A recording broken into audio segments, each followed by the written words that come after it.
Ay nagluto nga po pala kami ngayon ng barbecue tapalang. Ay kaya naman ngayon ay samahan nyo ako. Ay dito nga ay makikita nyo parang napakasarap. Ay totoo namang masarap. Ay ngayon lamang pala ako naka-experience magluto ng garning luto sa tapalang. Ay kaya naman pag natikman ito ay ubos ang bahaw.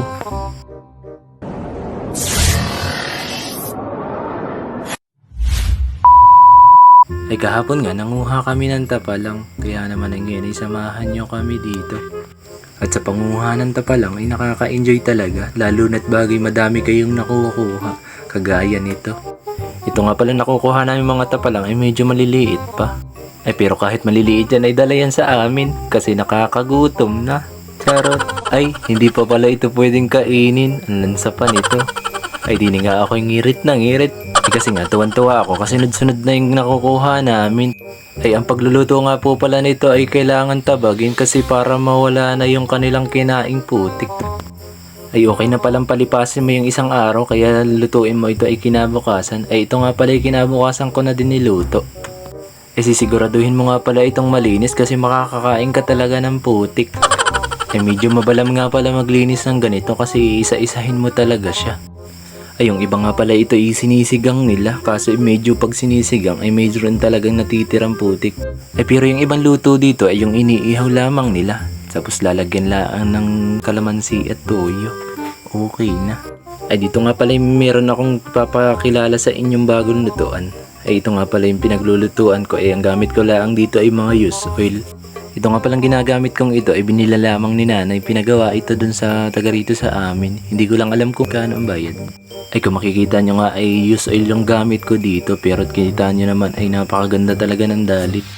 Ay kaya ano pang hinihintay nyo ay mag-message na kayo sa akin. Ay ngayon nga ay simulan na natin magluto. Ay ito nga pala ay ibababad ko muna ng ilang oras. Dito nga ay naggayat na ako ng mga sibuyas bawang at nilagyan ko nga pala ito ng kalamansi. Ay nire-ready ko nga lang pala itong gagamitin ko kasi naglalaga pa ako ng aking mga tapalang.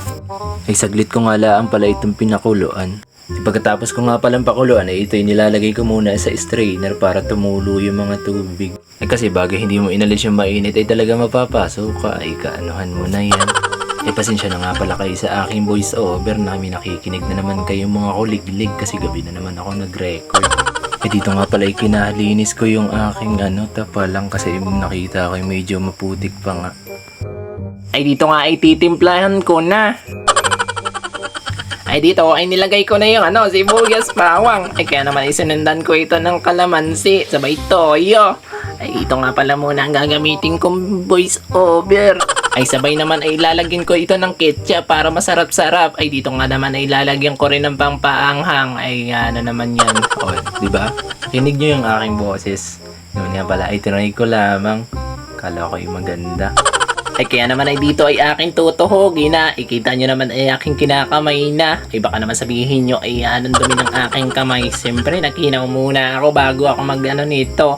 O ay ang ganda man ding tingnan. Ay pwede na ako magnegosyo. Pwede na ako magtinda ng pang-isaw-isaw.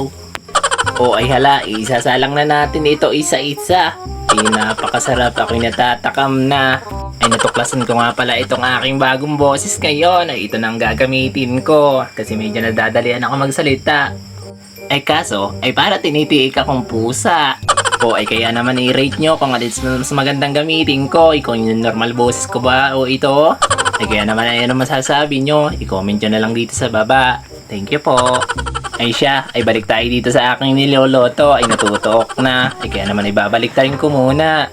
Ay ako'y natatakam na habang niluluto ko are. Napakasarap naman. Ay dito nga pala ako'y magre-ready muna ng aking sausawan.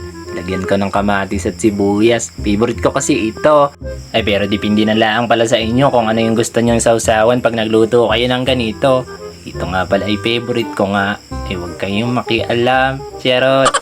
O baka naman pala ay sabihin nyo ay edit lang yung boses na yun. Pero ito talaga yung boses. Nababango ko talaga ay yun ng biglaan. Kaya ay huwag kayong mag-isip ng inedit ko lang. Kasi ay talaga nababago ko biglaan. Katawala dito ngayon, di ba?